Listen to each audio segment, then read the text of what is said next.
Welcome back to Reels on the Rocks, everybody. It may not be the greatest movie podcast in the world. It's definitely a tribute. Yes, we are a tribute to the greatest podcast in the world.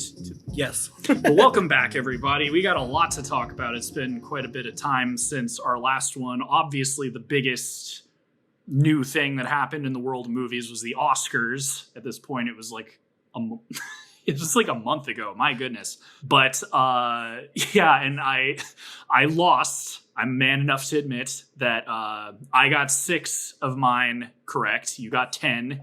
So yeah, as we talked about, I think in like our first or second episode this year, I'm going to get a punishment, but we'll get to that as we're talking about the Oscars. But before we get into anything, what are you drinking today, T? All right, so I really loved the imagery of the devil in this movie. So I went and found this cocktail called the Red Devil. Nice. And so I'm having that. It has tequila, normal tequila stuff, but it has simple syrup. And it also calls for red wine. Now, I did have to make a change here because I did give up red wine. I gave up wine for Lent. So instead, I'm using grenadine. But, I mean, it's the same thing. It's sugar. Oh my gosh. Don't get diabetes. I'm trying. Don't do it. Just don't do it. I'll start off. So because I'm trying to do more cocktails, I did a cocktail last episode and I'm doing a cocktail this episode, and I kind of planned ahead because I'm doing another whiskey cocktail. So I was trying to think of what would go well with this movie. And the first thing I looked up was, what's Jack Black's favorite cocktail? Oh, okay. Turns out it's a mojito. And I was tempted because mojitos are delicious, but I was like, that's kind of basic. Also, maybe I'll want to save that for a different episode. So instead, there's a cocktail called a Jack in Black, which I think he would like because it sounds like his name and because he is a classic rock fan. So, the AC/DC reference, I'm sure, would be appreciated. So what this is I'm using the same bourbon whiskey as last time, Elijah Craig. So it's bourbon whiskey, coffee liqueur, which I've got Tia Maria cold brew coffee liqueur, and then Coke. Ooh, which I'm using RC Cola. No, I'm kidding. I'm using Coke. Curious how this is going to be, because it sounds like the coffee liqueur, like obviously like a Jack and Coke is not crazy. Obviously I'm not using Jack, but I think that's what the Jack in Black means. Like I'm guessing it's like, you use Jack Daniel's whiskey. I'm not using Jack Daniel's whiskey, but yeah, like Jack and Coke is normal. The coffee liqueur, I'm curious how that's going to taste. I'm guessing it's kind of standing in for like a bitters or something. Are you using like Kahlua? No, I told you Tia Maria. Oh, Tia Maria, you did say that. I'm so sorry. I almost picked up Kahlua, but it was rum and coffee. Yeah. So it was like, it did not ask for rum. It asked for coffee liqueur specifically. So not bad. I mean, I probably will. It's interesting. Like and the liqueur I'm using has a hint of vanilla, so that probably helps as well. But it's not. It doesn't overpower. I think part of it is like the Coke is extra sweet, and bourbon's pretty sweet too, so it balances it out. That last cocktail, the horse feather from last episode, was so delicious that I had another one after we finished recording. This one's pretty good though. I was sauced before the recording. No, but so without any further, well, how's your cocktail?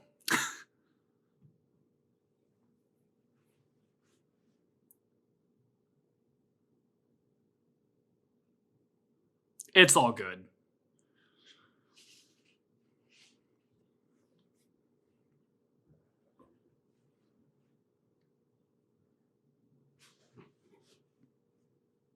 That's the grenadine. You're tasting grenadine.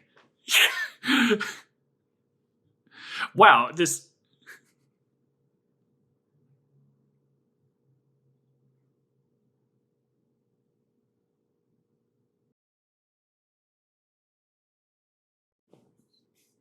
There's better options. It's just, I don't know, when out of everything around here, first off, I'm trying to give him the benefit of the doubt because I used to be a big Bevmo fan like 10 years ago, but now it's like, it's not, I don't know. So I'm glad I gave him a chance because they had it, so I can shout it out. And they also had a brand I'd never heard of. But yeah, like when I was thinking of like liquor stores to go to, I couldn't really think of anything besides Bevmo, at least around here. Like there are liquor stores, but they're usually like bodegas, so they have stuff, but if you're looking for something like oddly specific, I don't think they would have that. So I don't know.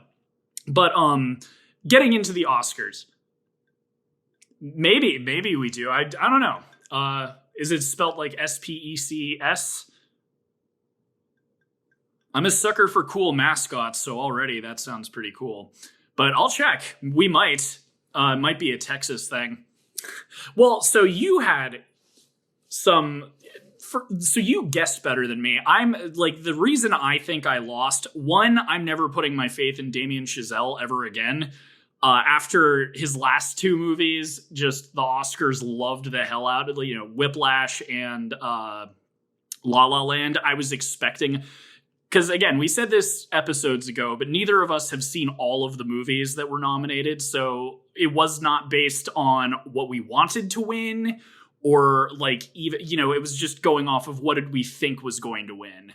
So like I had stuff on my list that I hadn't seen. There was stuff on my list where I didn't think that it should have won the category. I just, was like, oh, they're probably going to go with this.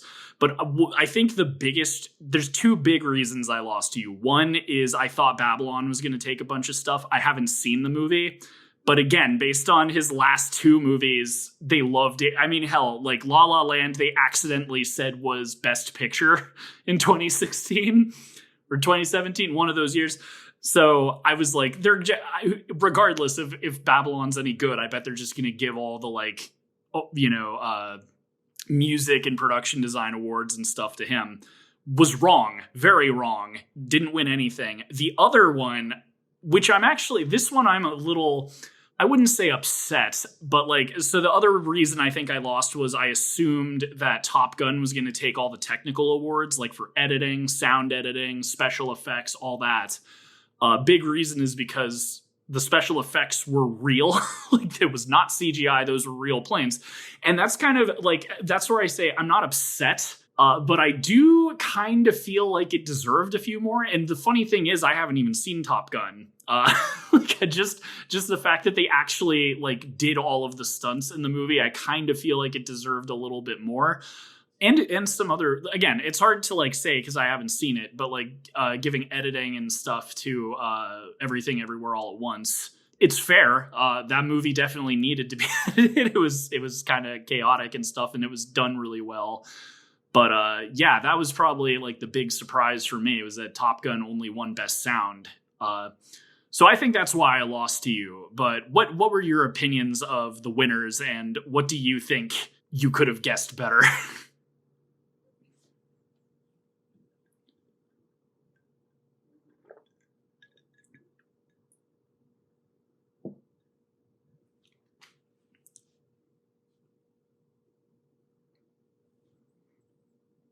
Right?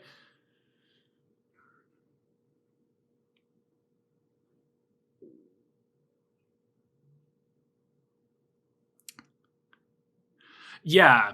No, I don't think that's a bad guess though. Cuz there's for instance, makeup and hairstyling. Oh, why am I blanking? I just had a really ridiculous winner from Suicide Squad was one. That's not the one I was thinking of, but I don't know. There's always upsets in that. Here's a good. Although I do think this one was deserved, and this I think was when you and I were going to college together. But do you remember when Jackass won Best Makeup and Hairstyling? I will say, the reason I think that was deserved is because he was tricking. It wasn't Jackass. It was a Jackass spinoff, the grandpa, bad grandpa or whatever. And I do think that one was deserved because Johnny Knoxville was successfully tricking people into thinking he was an old man. It's like, it's one thing when it's like in a movie, but if you need people to think that you're really some random old man, like the makeup had better be good enough to trick the people. So I do actually, as hilarious as it is that a Jackass movie won that category one year, I kind of think it was deserved because he did trick a bunch of people.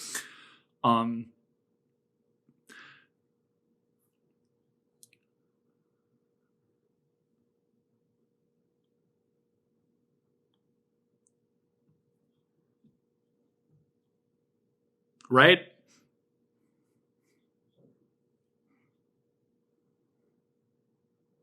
Yeah, I was surprised because, again, I did not think it deserved Best Picture. Again, I also haven't seen it yet. I do really want to, though, because it is based on Steven Spielberg's life. So just as like being interested in what his childhood was like and stuff, I'm curious to see it. But yeah, that was surprising too, because I guessed that it would win Best Picture.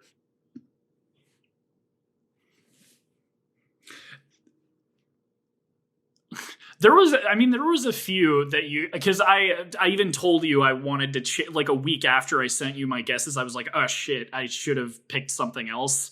The something else was Women Talking. Again, haven't seen it, but I was like, ooh, like this might actually be more of a, there were a couple where you could have guessed. I think like that's one I've already had like talked to a few people who are like, they didn't want Everything Everywhere All at Once to win. I think it deserved the heck out of, like, because frankly, it's like this little A24 movie, and I remember I thought I was going to miss it last year when we were, watching movies for our end of the year review. I wanted to see it because it was getting so much buzz. People were like, you have to see this movie. And I saw it like 3 or 4 months after it came out, and it was still playing with several showtimes. And that blew me away because I'm like, oh my God, this must still be making a lot of money. And the thing about Best Picture, people always, especially people who don't really understand what that category means, they think that it's literally the best picture of the year. That's not really what it means. It's kind of who marketed the film the best.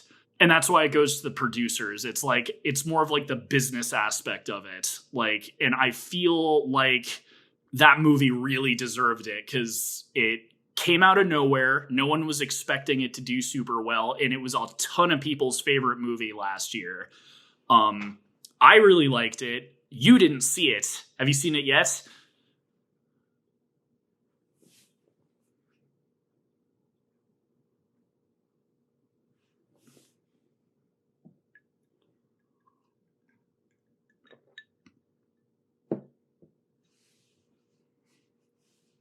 Yeah.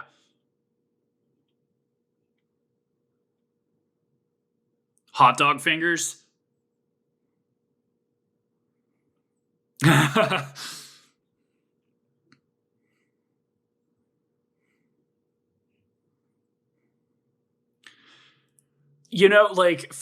Shouting out our end of the year episode from a few episodes ago, but I gave it a 3 out of 4. Still really good. I think my only real like criticism at the time and even now is that I think they still could have shaved 30 minutes off of it because it's like a 2.5 hour movie. But you should see it. It is really good. And I even, 3 out of 4 is still above average. And I would still recommend anyone see it. And that was one I was really happy Jamie Lee Curtis won. Key, otherwise known as Short Round. I was so happy. Like, I didn't guess that he would win. But my man, that was something, because you're not super into Brendan Fraser, but him and Key were like the ones that really just emotionally tugged on my heartstrings because both of them basically had like dead careers, and both of them winning this year, and also just like because they know each other because they were both in Encino Man. I think I sent you like a clip or whatever. It just makes me happy. And that's the thing too. Like we've even talked about this on the show. Like part of the fun of the Oscars for me anyway is like going back retrospectively and arguing about which films should or shouldn't have won. Because every year everyone is going to be sad about something because everyone's got their own favorite movies and they're all going to want something to win. But as like in my opinion, if you're nominated, you already won because you're being picked as one of the best films of the year. And who knows, 10 years from now, I might change my mind about like, oh, so-and-so should have won. But it's like Jamie Lee Curtis was another one for me because she has been acting for a really long time. And it like occurred to me after that she won. It's like, and did I guess that she would win? I think I did. Best supporting. Yes, I did guess that she like, and part of the reason I guess that is because she's been in the business so long and she's never won it. And she's been in serious films and she's never won an Oscar. So I was like, like, and for this kind.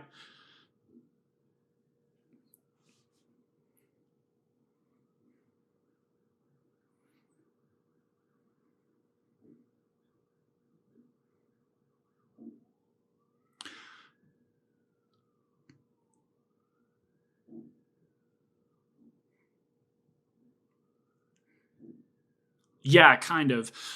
So the answer to your question is yes, I do think it was, but at the same time, I do also think it's because of her performance. It's hard to it's honestly partly kind of the makeup team too. Like you haven't seen the movie, so I don't want to spoil too much, but she's sort of an antagonist in the movie. She's an IRS agent investigating the family, and she is the whole time I was watching the movie, I was like, who is this? Because she looks familiar. And then at the end of the movie, I was like, oh my God, that was Jamie Lee Curtis. Because they made her look really ugly. Like, you know, like, I don't know. It's like the typical government worker, you know, like resting bitch face, really like frumpy looking, you know, and they really made her look like an IRS auditor. Like, and again, it's like when I saw her name in the credits, I was like, immediately I recognized her. But for the whole movie, I was just like, who is this? Because this is someone, I know this actress. So I do think it's deserved because it literally took me until like reading her name in the credits to realize it was her. So I do think it was deserved, but at the same time, I also think that it's because she, you know, she deserved something by now. She's been in so many movies. She's had.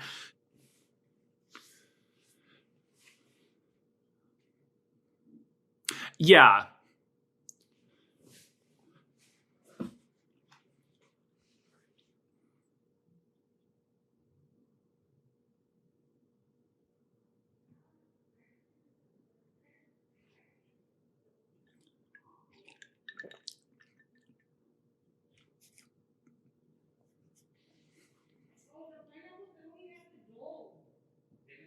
I agree. And that's basically why I guessed that she would win. And I was correct is one, she's been, you know, in the business so long. And two, when I was looking at all the categories, I was thinking of who really surprised me.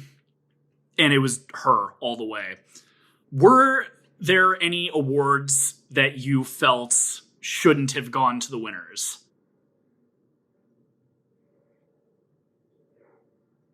Well, I know you were a big Elvis fan. I know you wanted that to be best actor. You wanted that to be like best picture and stuff. Like,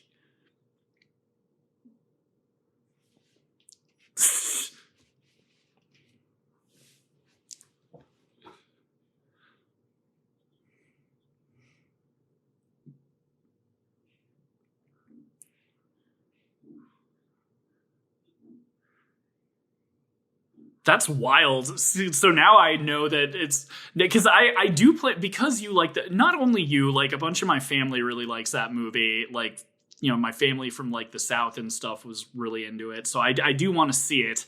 And that too, like I feel like you think I like hate Baz Luhrmann. I don't hate him. I think he's good at specific types of movies, and this is one that I think is like perfect for him to direct. And I still haven't seen The Great Gatsby, but that was another one where when it came out, I was like, this is the movie he was born to direct.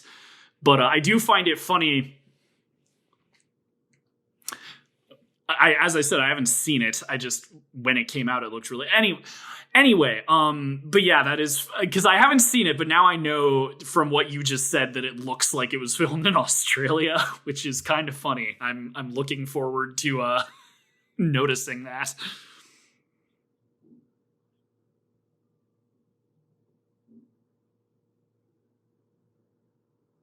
I've been to both. I have family in Kentucky, but I went to Nashville last year. Remember? We talked about it on the show. After I got back, I was like, ooh, I took a trip to Nashville.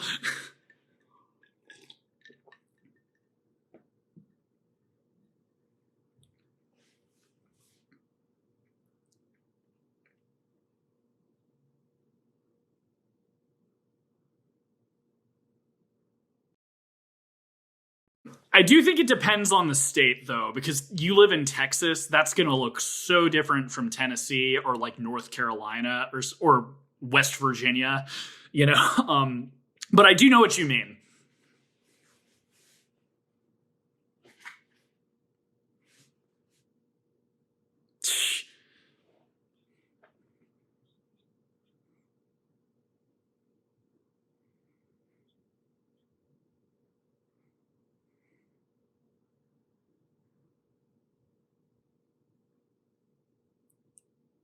Did he not? I thought he got a nomination for it. Did he not get nominated? That is kind of a snub. I know you wanted Austin to win Best Actor though for Elvis.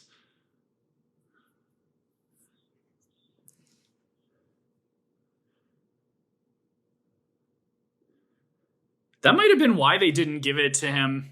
Because another thing, oftentimes, if an actor wins the Golden Globe for Best Actor, they won't win the Oscar. So I wonder if maybe that had something to do with it.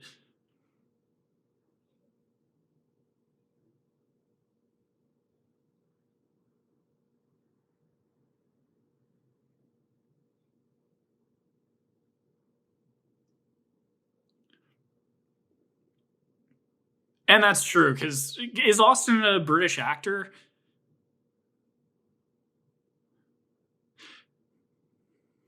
Because I actually do think that would. Well, I do think that would factor into it because Brendan Fraser is an American actor, and the British Academy of Film, I think they would. Interesting. Well, good for him.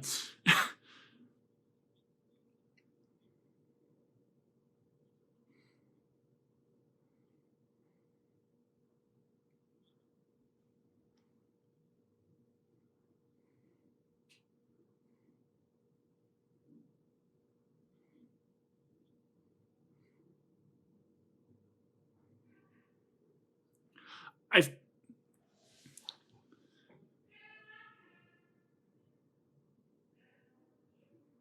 I'm just I think part of it is because he won best anime, and frankly, like, good. I'm glad it was my prediction, and that was one of my predictions where I was hoping he would win.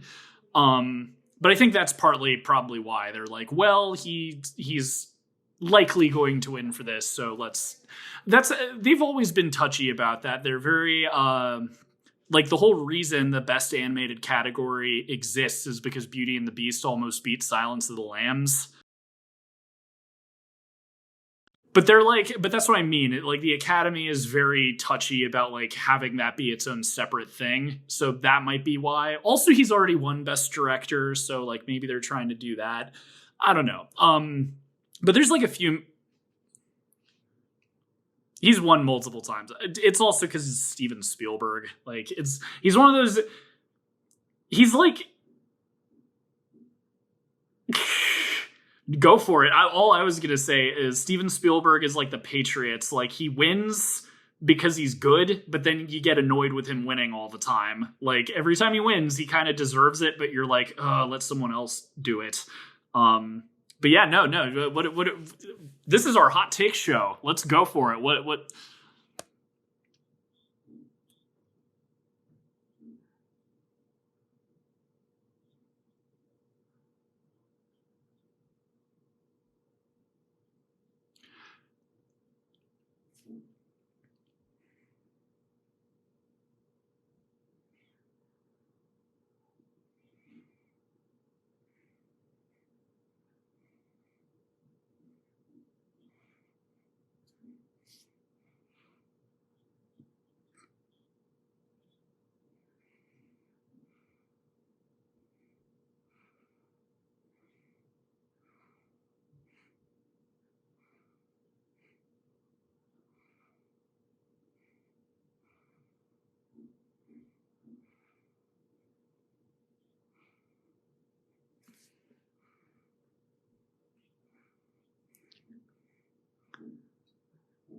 I kind of agree, but I also think you might be forgetting when Black Panther was up for Best Picture.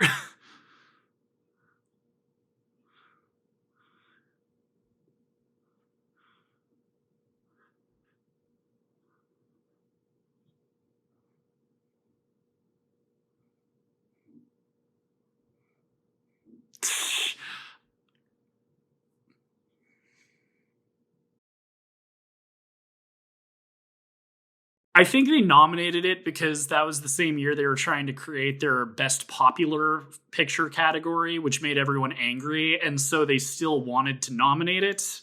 And that's the thing, like, ever since they changed Best Picture to having 10 nominations, there's always like a few in there where you're like, really? You know, because it almost feels like they're trying to like fill in spaces. Every year, there's always at least one or somewhere between one and three nominees where you're like, Best Picture.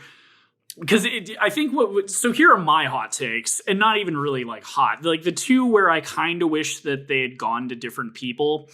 One of them was actually Avatar, and I'll get into it in our next end of the year review, because I did watch the new Avatar, and I'll review it as the one carryover from last year at the beginning of that episode. I liked it, but the problem is it's just not as groundbreaking as the first one, because it's still a good movie, and I do think he has updated the technology. Like, one thing about it was filmed in 48 frames a second, and the action was so fluid. It was interesting because Peter Jackson kind of failed at 48 frames a second with the Hobbit movies, and it was interesting watching it be done well. And that's not even, I'm not trying to diss Peter Jackson. I don't think he knew how to implement it into the film as well as, anyway, but so for best visual effects, again, I think it should have gone to Top Gun, as I haven't even seen Top Gun, just because it's like, even though James Cameron has updated the technology since the first Avatar, it's not like that film revolutionized 3D. It updated motion capture to the point where you could have Thanos in the Marvel movies. Back in the day, it was those little dots you put on your face. He is the one with the first Avatar that had the laser scanner of your face so that you could have more motion and it would capture more facial expressions. So way back in 2009, I totally think it deserved all of that. Now, I just don't think it's as groundbreaking. It's not bad. It definitely deserved the nomination. It's definitely some of the best visual effects. But that's something where I actually do kind of think it should have gone to a different movie. The other one is actually Black Panther 2 for the same reason. Essentially, it won Best Costume Design, and it was the second Oscar taken by the same costume designer of the first Black Panther. And again, it's kind of like, I think that was one where I wanted her to win back in 2019, whenever that Oscar year was. I know it came out in 2018, so I'm guessing it was the 2019 Oscars. Anyway, I was rooting for it back then because it was interesting. It's Wakanda is this nation that's highly advanced, but it's an African country. And so it's what would it be like if there was an African nation that wasn't under the rule of colonists, and, they were space age and they had all this technology, but they weren't influenced by outside fashion design. And that was cool. You go to Wakanda and it's all this kind of tribal clothing, but it doesn't look primitive. Loved that. But, Black Panther 2, it's the same thing again. The one caveat I will give, and I don't think, have you seen Black Panther 2 yet?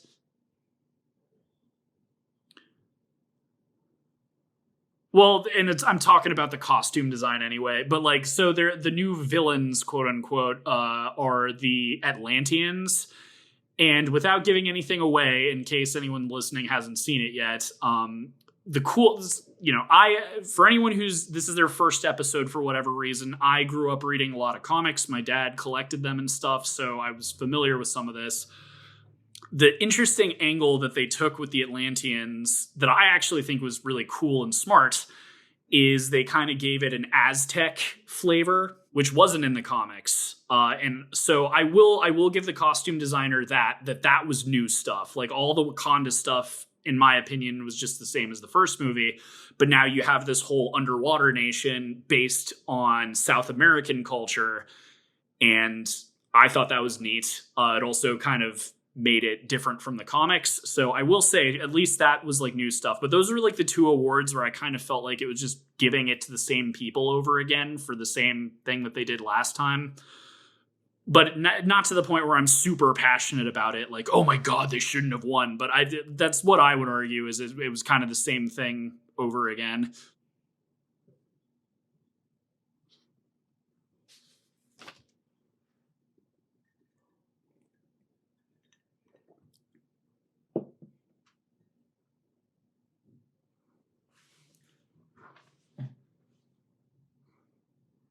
Yeah, for Best Picture.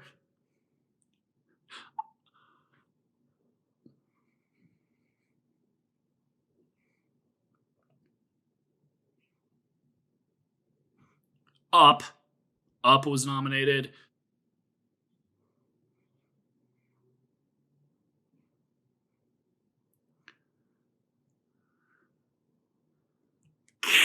You just gassed up Netflix. Did you forget Pinocchio is a Netflix film? I mean, you do realize All Quiet on the Western Front was a foreign film that Netflix bought, right? They also had very little to do with that.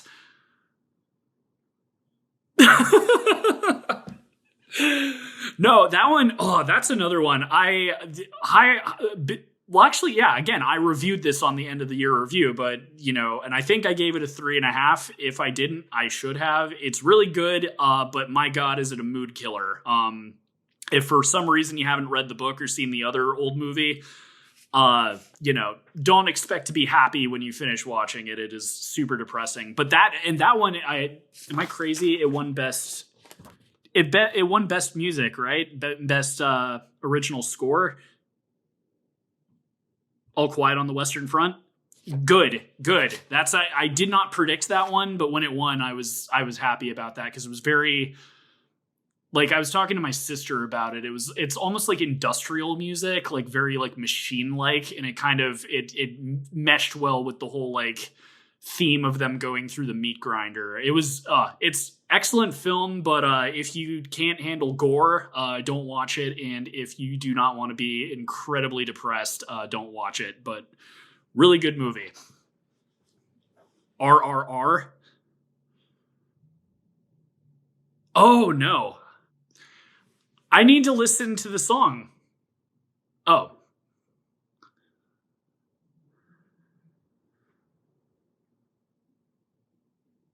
So you've seen the film and it's really good? I see.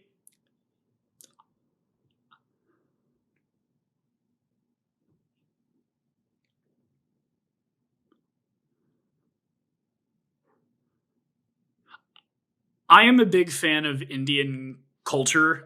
That's one thing I'm always kicking myself for is I need to watch more Bollywood movies because I love India, like the food, the country, the people, like.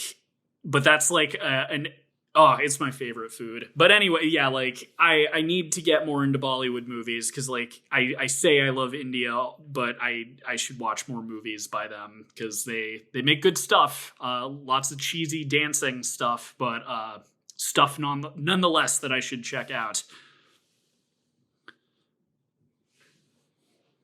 I didn't watch the awards. I was working, so I didn't have the opportunity to. So it was one of those which is funny because hilariously, like you said, you don't remember me going to Nashville. That was exactly a year ago. I didn't watch the Oscars last year because I was in Nashville. And then I was getting texts from people talking about the slap, and I was like, wait, what happened? Um, so second year in a row I didn't watch, but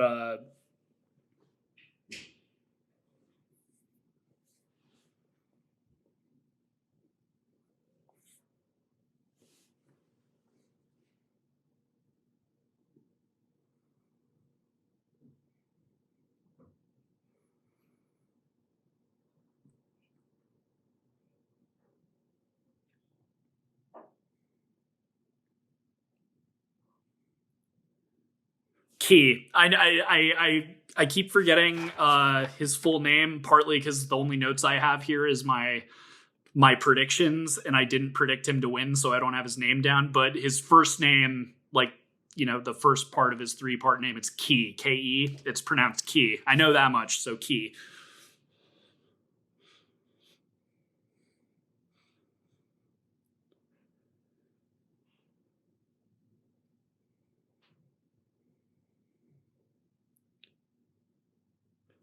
What a jerk. What a jerk.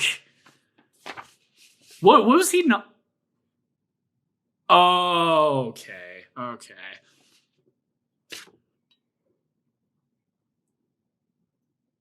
What a jerk.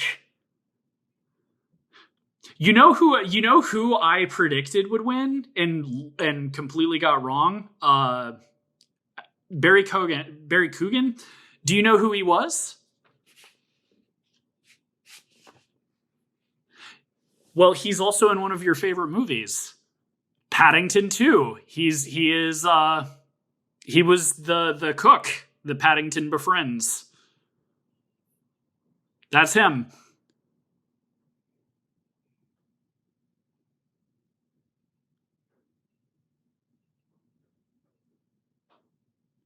Yes, the Banshees of Inisherin, whatever. That's one I want to see. Like, it didn't win anything, but one of my good friends, it was her favorite film. Like, she was mad it didn't win Best Picture. So, you know, that was interesting to me.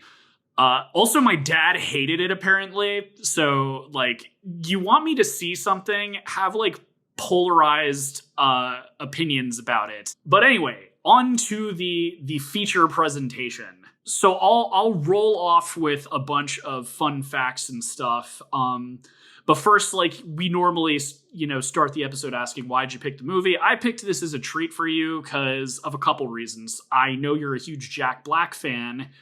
And when I heard you were a huge Jack Black fan, I was surprised you'd never heard of Tenacious D, his band.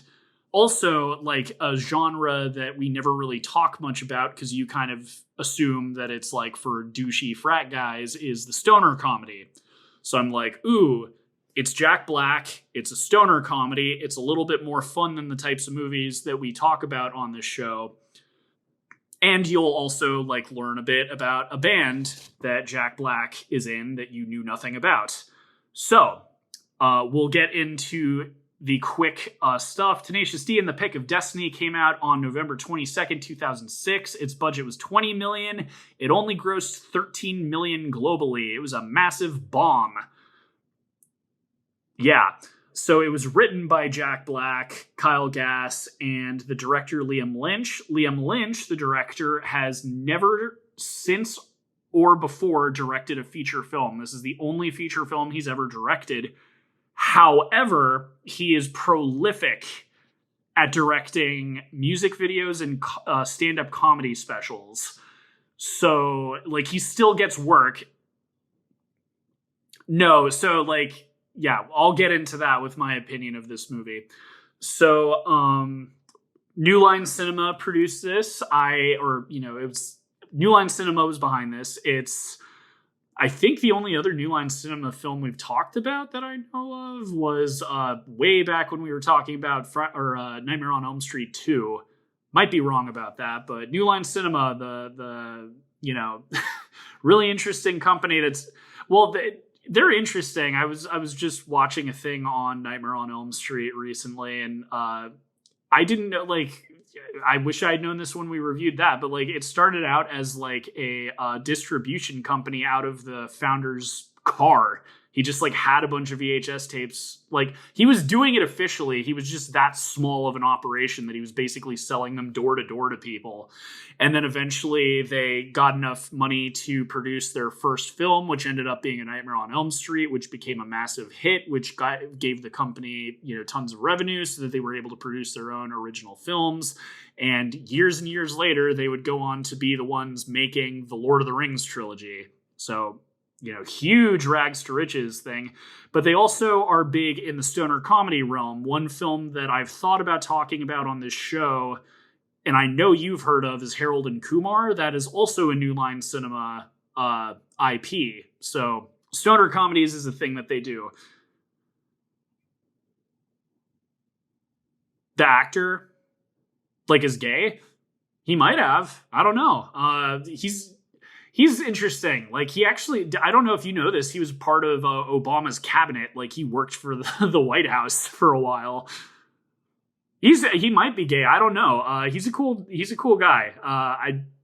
I wish he acted more. That's one of those things where, like, I can't really think of anything else he's been in. I know he's been in other things, but Harold and Kumar is probably his biggest, role he's gotten.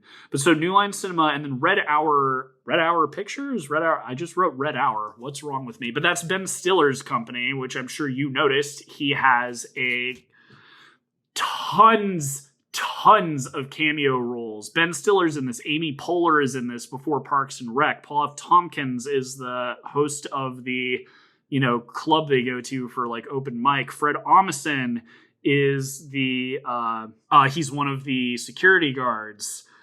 Tim Robbins is the crazy guy who tried to break into the Rock and Roll History Museum. Frickin' Tim Robbins. Dave Grohl from the Foo Fighters is the devil. And Meatloaf is young Jack Black's dad. And fun fact, apparently that was the first time Meatloaf had sung in a film since Rocky Horror Picture Show. That's what it said on IMDb. So who knows? Maybe someone... That's crazy. Like, obviously he had sung since then, but as far as, like, being in a movie singing, which that's crazy too. Like, we haven't talked about it on the show, but yeah, like, I'm thinking of it now. He was also in Fight Club. So I told you to watch the tribute music video before this, and I promised that it was extremely important. It's important for a few reasons. The first is that guess who...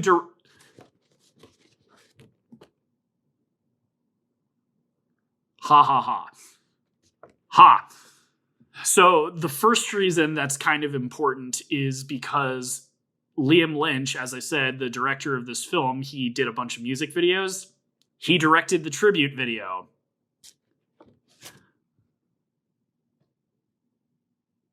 There's also, so we'll get into, like, when we're talking about the plot of this movie, I have a theory about that music video that ties into this.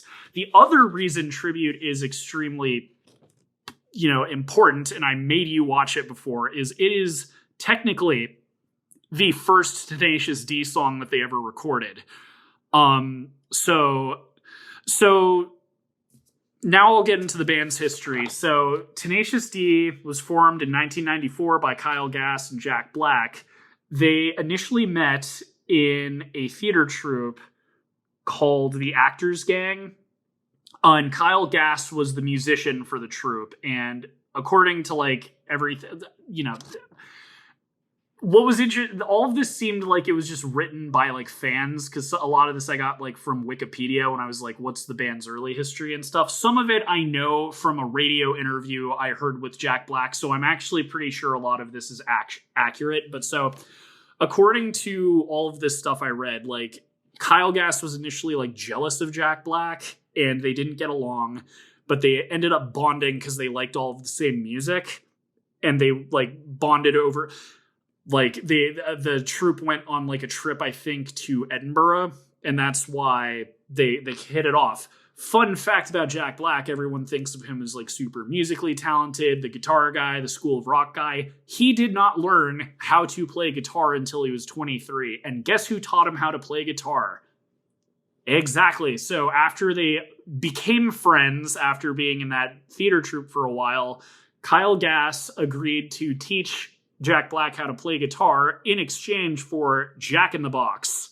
And apparently it was often the tacos that you would get at Jack in the Box. And they lived on Kyle lived in an apartment on Cochrane Ave. I have a feeling I know what part of the street he lived on because there's a few Jack in the Boxes close by. But Jack Black would come over with fast food and Kyle would teach him how to play guitar. And eventually they decided to form a band together in 1994. And they named it Tenacious D after a phrase made common by some NBA commenters, which refers to Tenacious Defense. So it's a basketball reference, which is interesting. So later on, first off, the first song that they ever wrote and recorded together was actually not a comedy song. And apparently neither of them really liked the song. Like, Jack Black had gotten dumped by his girlfriend, and so it was like a serious breakup song, and the song's called Melissa. So that's technically the first song they wrote together, but I don't think it's featured on the Tenacious D album, like their debut album. So, but the second song that they wrote and recorded together was a Tribute. So I think that technically makes Tribute the first Tenacious D song. Yeah, so making you watch that actually ended up being pretty important. And the other thing about Tribute that's kind of funny, so like they came up with the idea for the song. Jack Black was listening to a lot of Metallica at the time, and he was obsessed with the song One. And he said, like, this is the greatest song in the world. Like, it just won't get any better than this. And Kyle Gass was like, well, we can't write the greatest song in the world, but we could write a tribute. So that's like where they got the name for that. That's where the concept came from. And it's funny, like, it's a good song. I kind of know where Jack Black's head was at, because I think Injustice for All, that One is on, came out in like 1991, so it was still like a fairly new Metallica album. I feel like a lot of Metallica fans would argue it's their best song. It's funny, because like going back in time and thinking of like when he was probably listening to it a lot, I get where he's coming from. It's just funny that like he thought that was the greatest song in the world. So there is all of that. And I found out, and I haven't asked you for your opinion on the movie or anything yet, but if, as I suspect you might like the movie, you'll be happy to know that in my research, I found out Tenacious D is actually currently on tour right now. Ooh. I'd have to look. When I Googled like just Tenacious D, the first thing that came up was ticket sales. So, and I was like, oh, and it said 2023 tour. Maybe. There you go. But yeah, and the band, it's still ongoing, as you can tell from them currently being on tour. They've got 4 albums. In 2001, Tenacious D, the self-titled album, came out. 2001, after their 3-episode HBO show, which started in 1997 and ended in 2000. Their second album is actually the movie soundtrack for this film. So it's Tenacious D and the Pick of Destiny. Then their third album came out in 2012, and I remember when this came out because they were actually musical guests on The Daily Show on Comedy Central, and that album is Rise of the Phoenix, and that was actually the first time they had a backing band when they went on tour, and apparently that ended up like costing them more money than they ended up losing money on that tour because they had like a full band with them, but it did well. Like they sold. People went to see them and stuff. And so then their most recent album came out in 2018, and it's Post-Apocalypto. And then other fun facts about the film, it was actually delayed a year because of Jack Black being cast in Peter Jackson's King Kong. So this was supposed to come out a year earlier, but because he was in King Kong, they had to delay this movie a year. And then, so I mentioned that the film was a box office bomb. 2 things that make that less sad is that DVD sales were good. Jack Black said in a later interview that because of DVD sales, they're kind of like the film ended up being sort of a cult hit.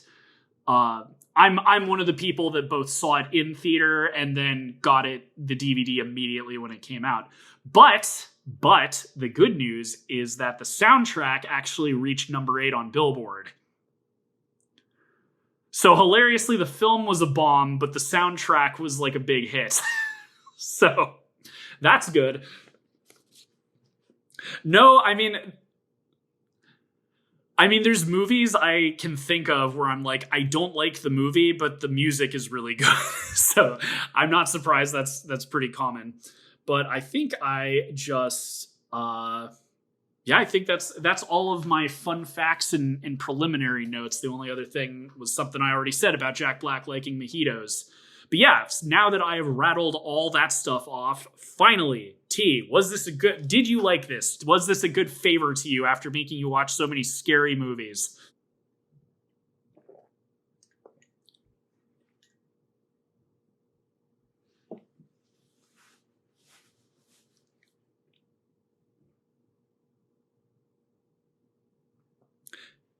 Elaborate.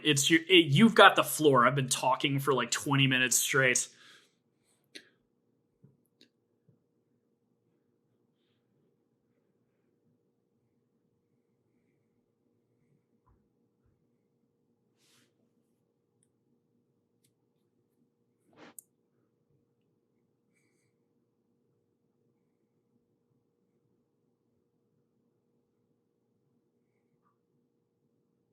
This definitely is a musical.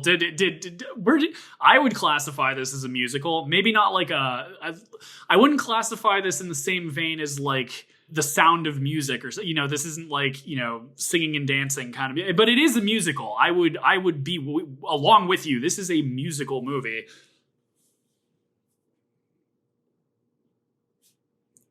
There's a couple. In fact, I don't know if you realize, but Reefer Madness, the propaganda film, was remade into a stoner musical. Like I think it came out in like 2005. But there's a Reefer Madness that's like a musical.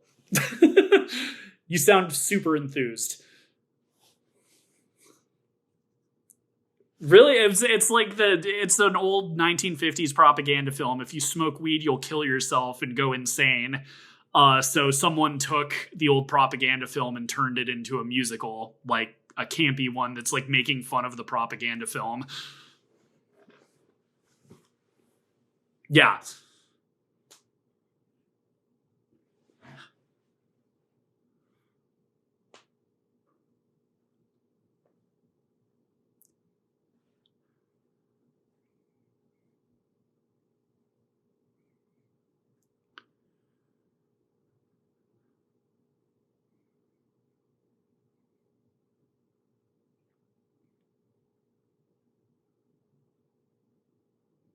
It's kind of funny how Kyle starts out as being the big asshole, and then as soon as Jack learns that he's a fraud, like he kind of becomes the big asshole. That's something like even rewatch it. I still like both of them, but it's just funny how they are unreasonably mean to each other, like when the power dynamic shifts.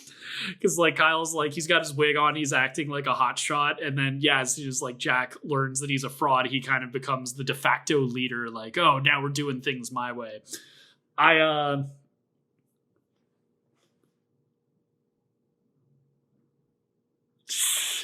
there's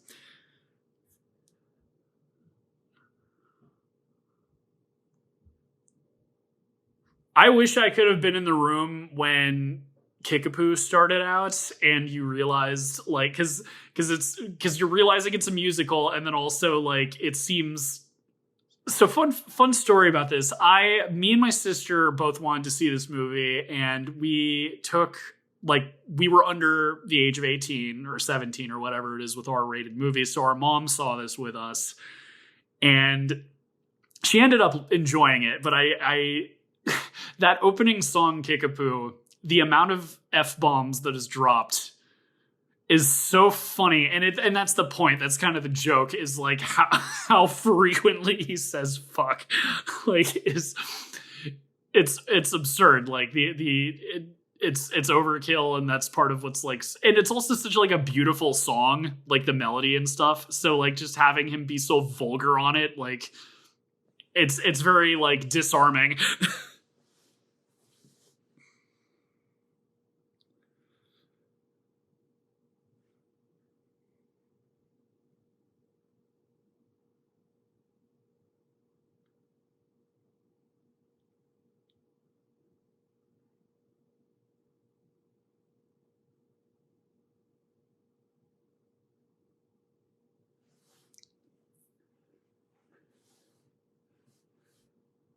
I disagree. Well, I mean, like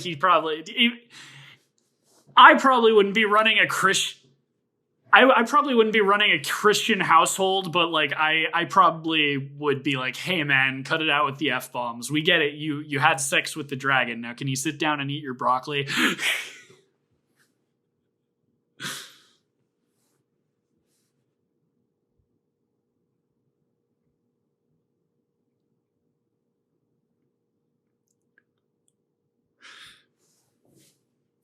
the thing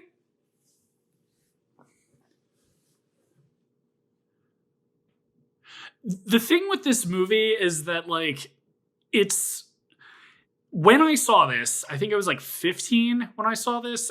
I thought it was so funny. Like there were so many times I was just cackling, like because literally that opening song was just hilarious to me.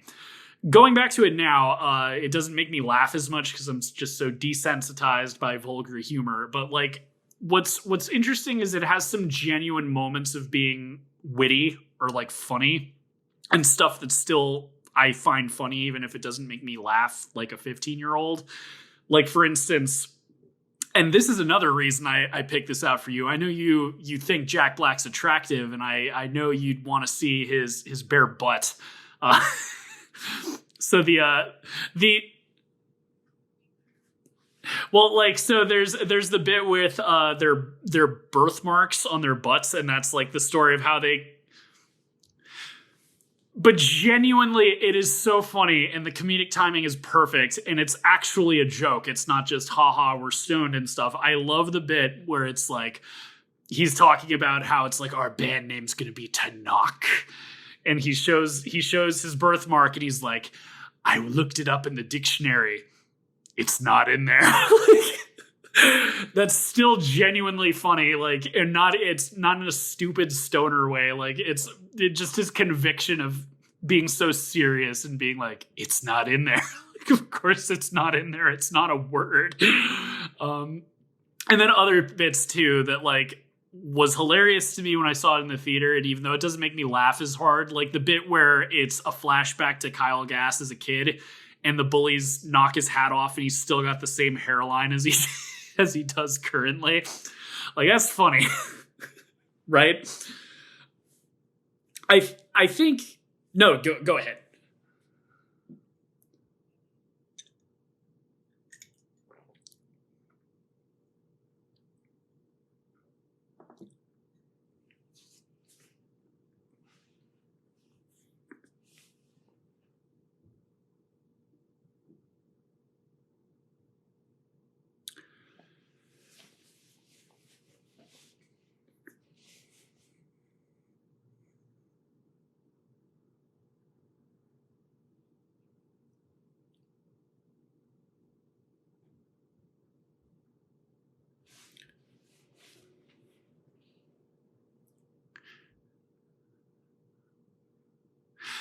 It's a mess. Like, the thing is, well, so I was a little worried actually. Like, I picked this movie because I figured, oh, you're a Jack Black fan. This is a current band, all the stuff I already listed off. But I was a little worried going into it that I wouldn't have a lot to talk about. I'm glad I found all this interesting information that I rattled off earlier. But it's like, I knew even as someone who liked this film as a kid and watching it now, it's hard to talk about because there's not a lot going on as a film. And that's what, we're a movie podcast, but I can't talk about the cinematography. I can't talk about the act. Like, I mean, I can talk about the acting. That's one of the things that I think is actually just genuinely good is all the, cameos from big comedians and stuff. Like, the acting's good, but just the stuff we normally talk about isn't really good. Like, it's funny that the director directs music videos because that's the bits of the movie that are really good to me. Like, all of the musical numbers, whether it's Kickapoo or the Sasquatch song or, like, it's almost like a bunch of disjointed music videos sewn together into a plot. And it also makes sense that, like, again, I'm one of the reasons the soundtrack was number 8 on Billboard. After I saw this movie, I bought it on iTunes as soon as I got home. So, like, but that's the stuff that I think actually does stand out, but it's not really like the film or the filmmaking that makes it good. It's Jack Black and Kyle Gass and all of the other like ensemble cast members and the music. Like, it's, again, when I found that out in the research, it made sense, because I was like, well, the music's the best part of the movie, in my opinion, and some of the funniest parts of the movie too.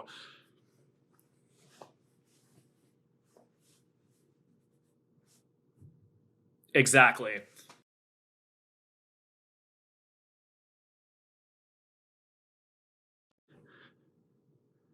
Well, and that's the thing too, is like, these are fiction. Like, obviously this is not how either of them are in real life. Like, this started out, they met in a theater troupe, and when they started writing music, obviously Melissa did not do well, as like a serious song. So they're like, let's do like a funny thing, and they came up with Tribute because of his, Metallica thing.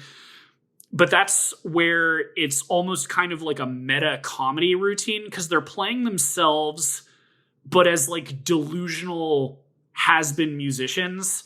Like, what's funny about their characters is that they are like a hundred thousands of people like them in LA, just delusional musicians who think that they are the best thing ever, but they're not. And that's the joke. Like, that is the whole point of Tenacious D, is like, they are caricatures of this type of musician that lives in Los Angeles. And that's where it's really funny. Like, in fact, like, just their boastful nature. The tagline of this film when it came out was the greatest motion picture of all time. And again, that's like part of what makes Tenacious D funny, is that they have just this bloated ego. Like, they are good musicians, but like they think they're going to be like the greatest band in the world. They think they're musical geniuses. Like, that's part of what makes it funny. Like, another great example, like, and you're coming into this new, like, this is based on, they had an HBO show. So this was like episodes of like them doing this kind of thing. But like that first open mic performance where the guy comes out and he's like, so the band asked me to read this. And then he just reads this embarrassing like paragraph of like, and the band's here to explode in your ear pussies. And like, just, it's super vulgar, and it's super like, you are not good enough to be talking about yourselves like this. And that's what's funny. And that's what makes them like a funny duo of characters.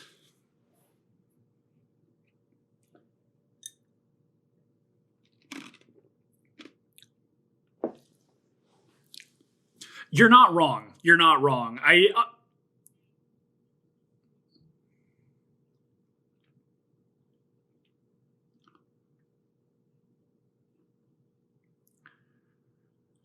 Yep. There's a lot of that. It's a mess. As much as I still like the movie as kind of a guilty pleasure, as I said, I was worried going into this review that I wouldn't have a lot to talk about, because, again, even as someone who likes this as just like a dumb, stupid, funny movie to put on, like, it's not really a good movie. It's a good series of funny music videos with a couple of good bits, like comedic bits in the middle. And part of that is the script. Like, I'm kind of with you, where the beginning, it's like, it starts off as like the band's origin story, and then it turns into something completely different. And I felt weird about it. As much as I liked this as a teenager, I kind of remember like I felt like the movie ended really quickly. Like, when I saw this as a kid, I felt like it was too short. And it's like exactly 90 minutes. But part of that is because the best part of the movie, you're right. Like, I think the pick of destiny is like the best part of the movie. Once that whole plot starts, that's the best stuff. But when you think of even other stoner comedies from New Line Cinema, like, you haven't seen Harold and Kumar, and I won't get into it, but a lot of stuff happens in that movie. And it is also a journey. It is about two guys who are high, who are trying to go to a fast food restaurant, and all this crazy stuff happens. The thing is, like, this is that movie. It just starts 30 minutes later. So it almost, it's difficult, because like the idea of doing a Tenacious D origin story is a smart idea, but then they like abandon it to do a different story a third of the way into the movie. And they could have, the whole road trip to Sacramento, they could have had a couple of, road stuff. Like this time last year, we were reviewing Dumb and Dumber. And when you think of that movie, there's like all these different like places they end up and all these different situations and funny moments and stuff. And it's like, it should have been like that if they were going to do that kind of movie. But instead, like,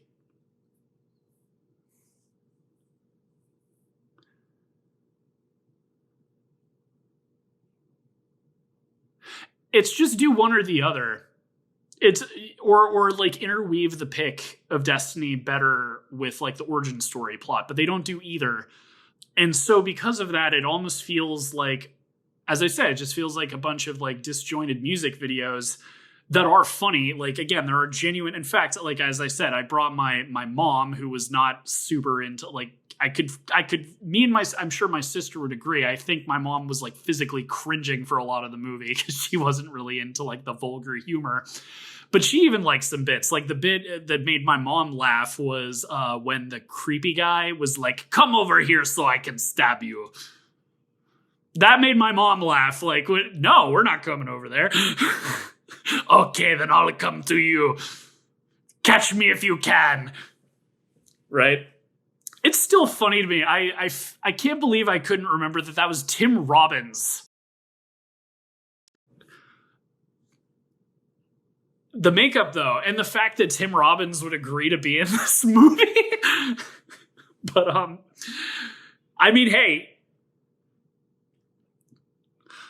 Well, they do. Well, they know a lot of people, as you could tell from like all the cameos and stuff. Like, and also Jack Black at this point, he's like an A-list celebrity. I mean, but this is also like a decade and a half after this movie came out. But part of the reason Jack Black is where he is today is because he made a lot of friends with the right people, partly from him being in a theater troupe and all this other stuff. Like, he knows a lot of people. And so a lot of them, and also a lot of people were like fans of like other comedians like Tenacious D. Like they were a fan of the live shows and the HBO show and stuff. So a bunch of them were probably just down to be in the movie. But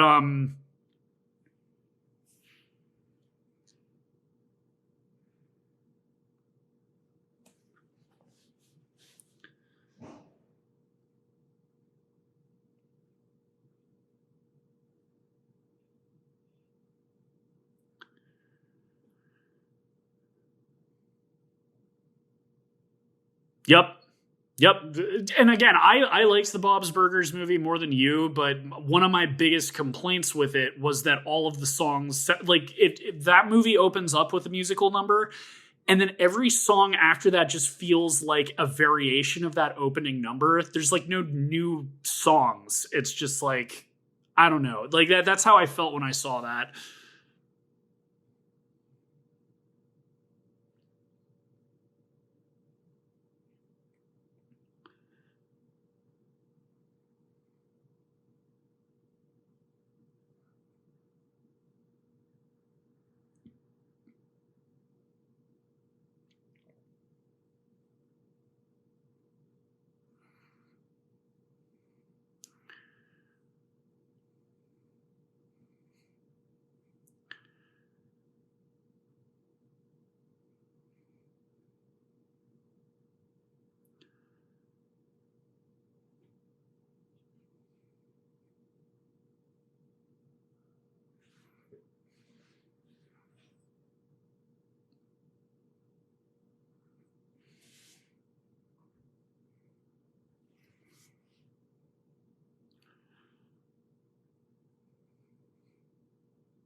The weird thing about that movie was that, like, in the TV show, the songs were really good. It felt like half-assed. But, like, to add with what you said about musicals, to me, like, in a musical as opposed to an opera, the music happens at a climax of emotion, or like an emotional peak. Like, whenever something really, like, intense is going on, like that's when there's a song in a musical, with exceptions. Like, or if there's just, again, like thinking of The Sound of Music, another one I'm thinking of is like when she's like teaching them music. Like there's usually like an appropriate reason to have a song. You know, like if this podcast were a musical, every time you and I disagree, we'd burst into song. We'd have one of those Hamilton rap battles.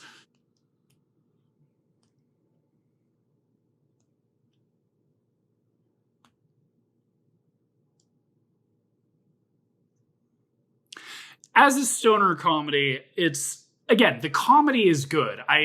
It's the filmmaking that I feel like is lacking, and also the script. Like any of the jokes in like bits that they do are genuinely funny and sometimes even really witty, but like there just need to be more to it. It just feels half-baked sometimes. And sometimes it also feels like they wrote the music first and then just kind of came up with the movie around it. The other reason I wanted you to watch the tribute music video is I kind of had an epiphany rewatching this movie. Because as you know from that song and that music video, they're talking about how they met a demon and they were challenged to, you know, have a musical showdown with the demon. And they played the greatest song in the world, but they can't remember the song. So they write a tribute. I think the climax of this film is what they're singing about. And not only that, but what I think is funny is that they didn't win. They are lying in their song in tribute. They did not play the greatest song in the world. They lost the battle and ended up, you know, knocking a horn off the demon and imprisoning him again. So again, it's playing into that braggadocious character of like them lying. Like they did defeat a demon, but they can't even just leave it at that. They have to lie and say they played the greatest song in the world and the demon lost the rock battle off thing. Besides this being a origin story about Tenacious D, I think this is also the origin story of the song Tribute.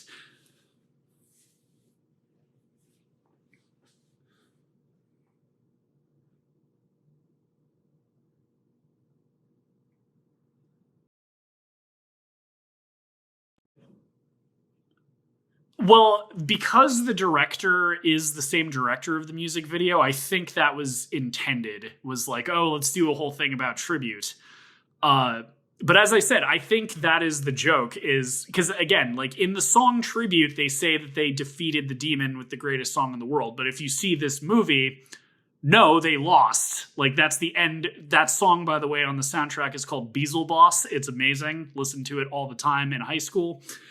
But if you remember the end, the demon's like, you guys are effing lame. Come on, Cage, you're coming with me. So they lost. Like, even though they, you know, play that really cool song and whatever, they did not play the greatest song in the world. The demon won. And then when he shot lightning at them, they reflected it back and hit his horn and did the whole spell thing. So again, I think that's kind of funny and plays into their character that they lied in their song Tribute. They didn't do anything that they said. They didn't meet a demon on a road. They didn't play the greatest song in the world. Like there's nothing, you know, they're not as, even though they defeated a demon, they didn't do it with their music, and they're still not as good at what they think they're good at as they think they are. And I think that was planned.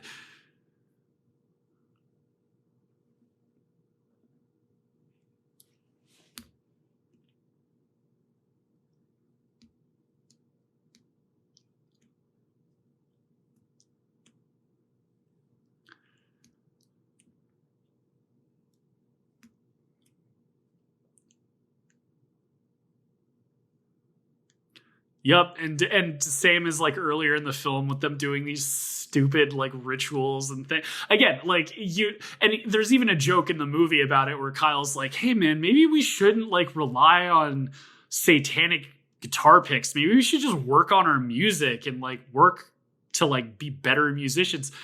And then Jack Black's like, "If you're quitting, then you..." Although I thought that was kind of ironic that it was him wanting to go to like a sorority party, because it's like, you know, lying and saying you're a famous musician to like attractive women isn't really going to get you anywhere either. But there was that kind of self-aware joke in there. But again, that is the joke with Tenacious D. They are losers. They are musically talented losers who...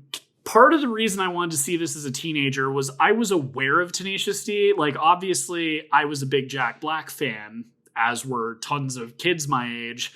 But Tenacious D was this R-rated HBO show I wasn't allowed to watch. I caught, like, an episode of it, or a snippet of an episode at, like, 2 a.m. on Comedy Central once. I don't know why I was up that late. I might have been... Who knows? But I was flipping through channels. I saw a bit of a Tenacious D episode. And I was like, what is it? You know, that's where I learned what they were. And then when the movie came out, I was like, I need to see this. But that's kind of the thing with the show, too, is it's like the whole point of the show is that they're like these struggling musicians. They're always going to the same open mic night, always trying to make it big. But they're lazy. They're, you know, kind of dim-witted. They're always trying to do, you know, stupid, weird things to like try and make it big instead of actually working on their music. And that's, again, maybe not, I'd say that's more of a thing with them than it is with like Venice Beach douchebags. Although, I don't know. I wouldn't say like Venice Beach douchebags really do satanic rituals, but I do think that they probably assume that they're so good that they don't have to work on themselves. I feel like that just kind of comes from Jack Black's love of like heavy metal and stuff. And it's like, oh, like, cause there is like Robert Johnson, one of the early blues musicians. He famously said that he learned how to play guitar by selling his soul to the devil. And then one of the most famous guitarists in rock, Jimmy Page from Led Zeppelin, is a Satanist. So like I think that kind of comes from like Jack Black's interest in his favorite musicians. Cause I know like he's into that whole like heavy metal. Like I know Jimmy Page is his favorite guitarist. So I think it's like, that's part of like, well, that's what I'm interested in. So let's like, let's put that into the characters. What if they're big metalheads and they think like summoning demons is going to pay off? Oh man. Well, and I also love how it's almost like counterintuitive because he's just yelling at Cage and he should have been the one to press record, but he's like too busy like coaching him to like do anything. It's so funny. But that's the bit, again, like I think the comedy and I think the characterization of themselves as these types of people is great. It's just hard to talk about this movie as a movie because when I think of the things that make a movie, like I think the acting and the music is really good and to an extent the writing, but when I say the writing, I just mean the bits that they came up with.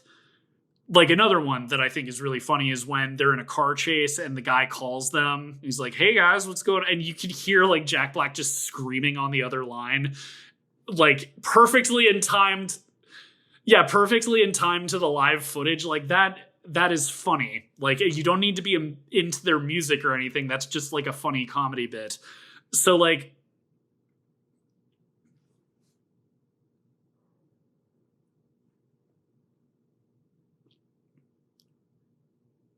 yeah, there's again, like as far as like the bits that are meant to be funny, like you can tell that they came from a theater troupe because like they know how to like come up with a skit that's like got a joke in it. But as a movie, it's just not very good. Like as a movie, again, like going back to the director, you can tell he's good at directing stand-up comedy specials and music videos because like he understands how to construct a funny scene between actors. But again, like thinking of like cinematography, sound, like the stuff that makes like a movie, quote unquote, like it's fine. It's serviceable. Like he knows how to like make like a video. But as far as like a cinematic thing, like I don't think it really like works out that way. But at the same time, the type of genre that it's in, I don't think it needs to be necessarily cinematic. Like maybe in the future we'll cover something like Harold and Kumar. I feel like that one is a little bit better made than this one, but it's like the same kind of thing where it's like you don't really watch it for like its cinematic qualities. You watch it because of the funny stoner jokes. So that's where it's like hard to talk about because the sort of things we usually like zero in on the show aren't really.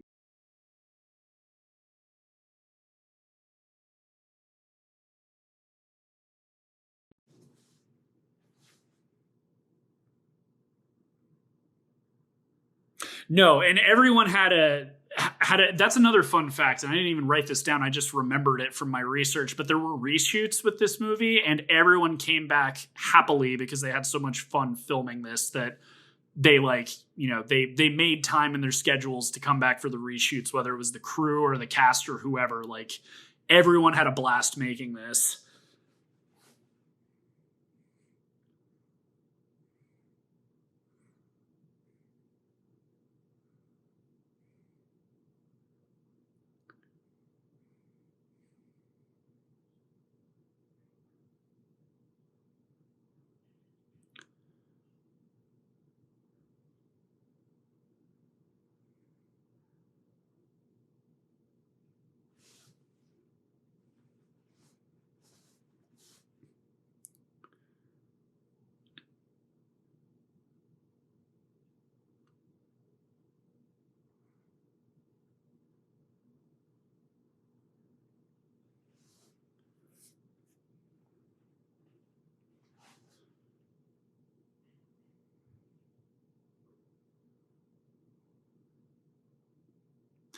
Well, and you're touching on a big reason why I picked this is, we're always talking about movies in all caps, like, and as a podcast from the unpretentious perspective, another big reason I picked this film was because entertainment is another very valid reason people watch movies. Some people just want to smoke a joint and watch something stupid, and that's valid.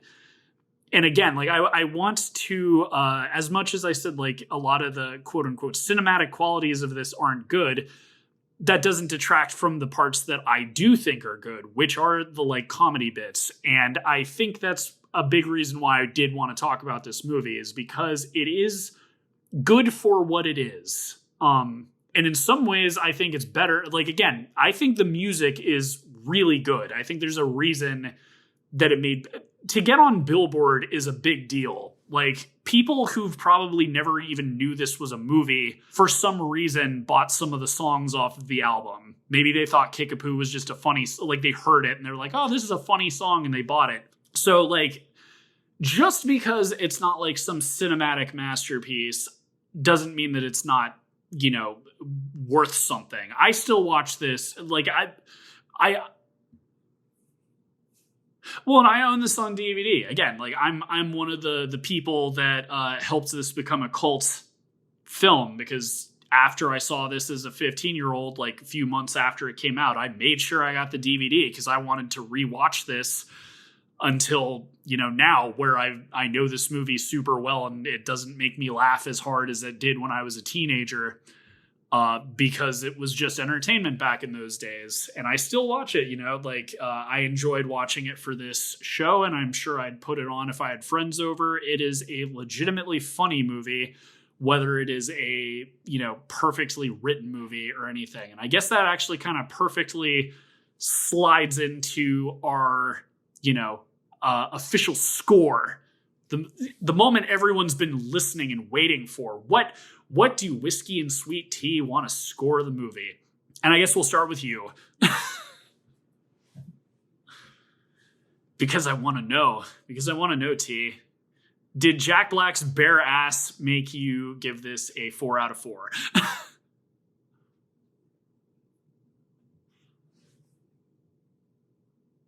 Oh, that's right. I forgot about that movie. Anyway.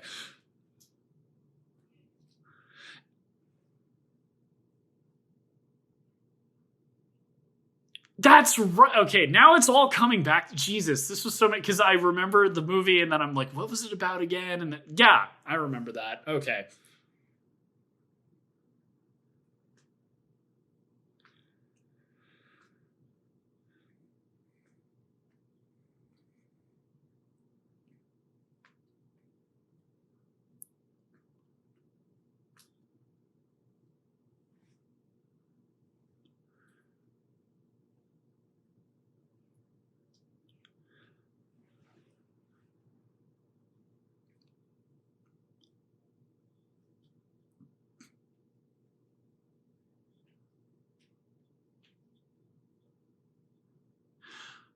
I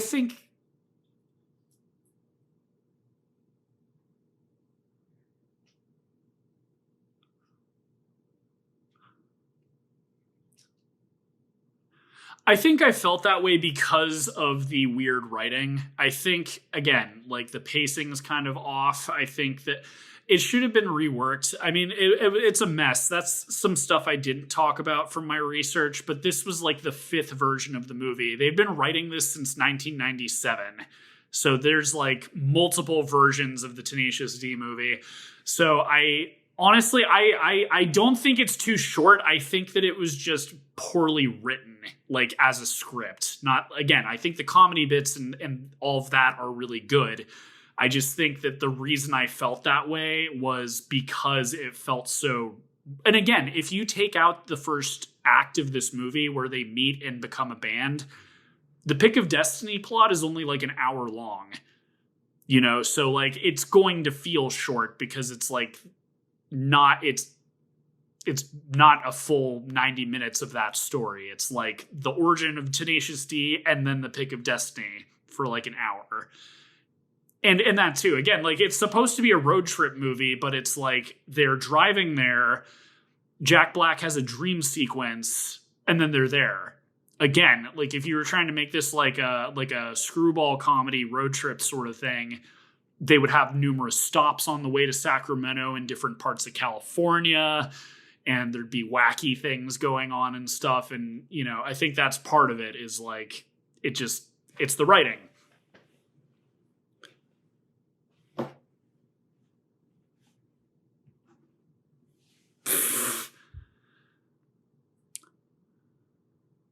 Exactly. No, and I'm kind of with you.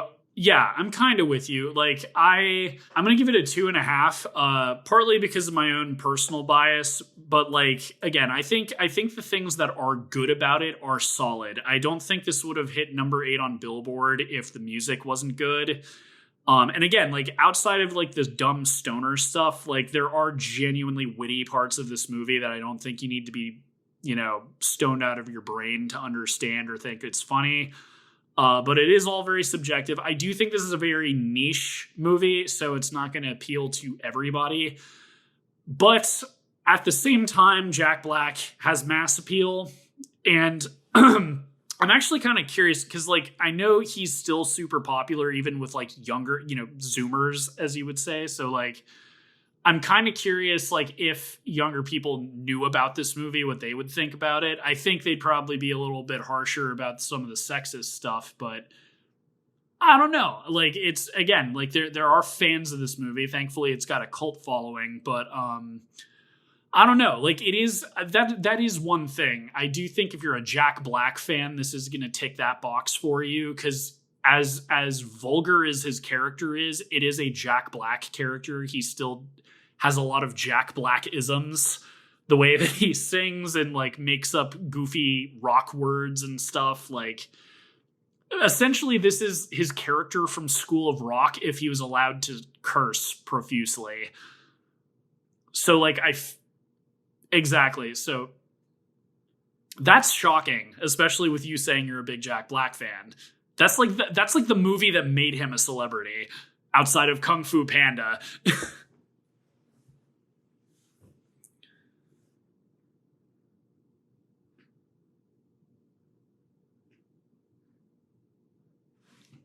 I'm surprised you feel that way about Mean Girls.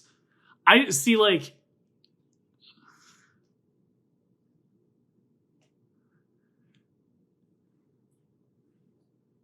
that is, I think it's because we've never talked about Mean Girls, but I'm shocked. I figured you would have liked that. Like, I had the opposite, where I saw the trailer for Mean Girls when it came out, and I was in like, I was, obviously it was more for women, but I was in that target age group, and I thought it looked really dumb, and everyone was like, oh my God, it's so good, you need to see. And I finally watched it, and I was like, yeah, it actually is pretty good.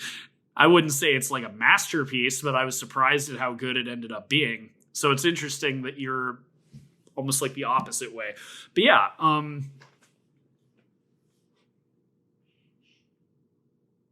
well, it took you a year to see Dune, and I hope you eventually finished it.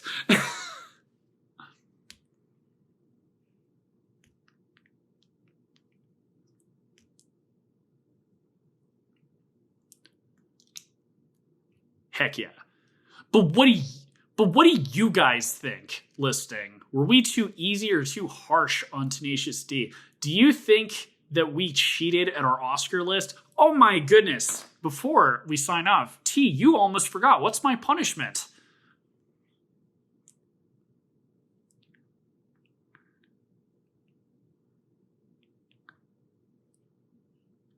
Well, because this is an Audible show, so we're kind of...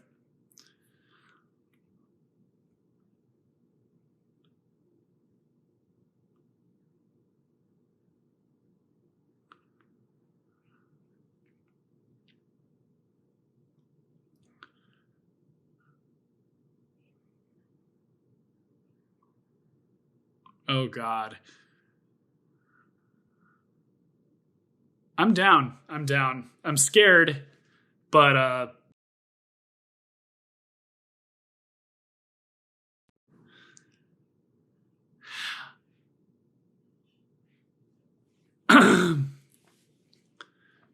that's not what I said. I said, like, I've had okra. You asked if I'd had okra before, and I'm like, yeah, I eat my vegetables. Okay, that's cool. I dig that. And you guys can look forward to that in the next episode. But until then, if you're checking this out on YouTube, we're blowing up on YouTube. And everyone always says, say subscribe. Apparently it works. So if you got through this episode, subscribe, because a bunch of people are watching us on or listening to us on our YouTube channel recently for some reason. So subscribe. And if you're listening to this on Spotify or Apple, we got a whole bunch of other episodes you can listen to. So pick one out and check it out. Hit us up on Twitter if you want us to talk about something. But yeah,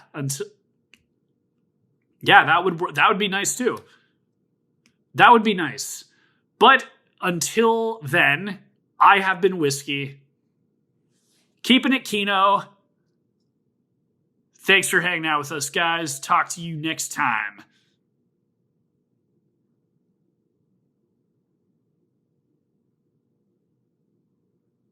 From whence you came, you shall remain until you are complete again.